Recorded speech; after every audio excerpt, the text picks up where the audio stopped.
सलामकुम जी। लो जनाब, अज तुहानू ना बड़ी बेहतरीन किस्म की ना लाइफ नू सेफ करने की एक चटनी असी जनाब मेरी दसन लिया।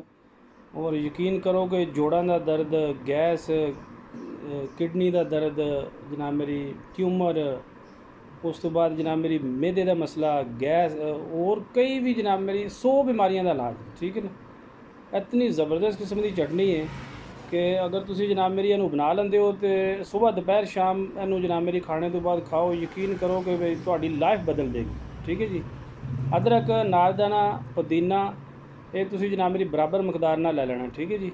अदरक, लसन, नारदाना ते पुदीना, ਇਹ चार चीज़ां ने जनाब मेरी है तुसी रूटीन बना लो। यकीन करो तुहाडे चेहरे ते ना एक महीने बाद तुसी देखो कि भाई वाकई इस चटनी के किन्ने असरात ने, ठीक है। गैस दे, मेदे दे, शुगर का जनाब मेरी बेहतरीन इलाज है। तो हसबे ज़ायका विच अगर तुसी सब्ज़ मिर्च पा लेंदे हो या काली मिर्च पा लेंदे हो अपनी ज़रूरत के मुताबिक, वो भी तुसी यूज़ करो। थोड़ा जिहा नमक पा लो, यकीन करो इन्नी टेस्टी बन जाती, बल्कि इहदे नाल ही तुसी रोटी खाओ। एक ऐसी चीज़ है, इहदे नाल ही तुसी रोटी खाओ।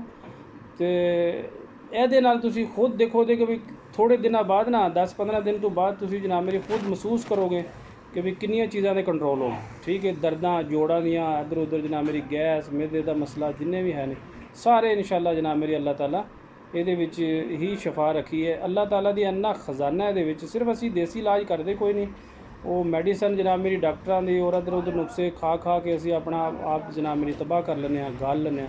तो फिर वो देसी नुस्खे उत्थे काम भी नहीं करते, क्योंकि मैडिसन ही जहर ही इन्ना कर खा लिया होंदा। इस वास्ते तुसी जनाब मेरी जेड़ा भी भरा मेरा भैन देखदी है भी वो जनाब मेरी अगे शेयर भी करे और किसी भैन भरा दे भी ये काम आवे कि यह चार चीज़ों की चटनी जनाब मेरी अज ही बनाओ, इंशाअल्लाह तुहानू अल्लाह ताला शफा देगा। मासलाम।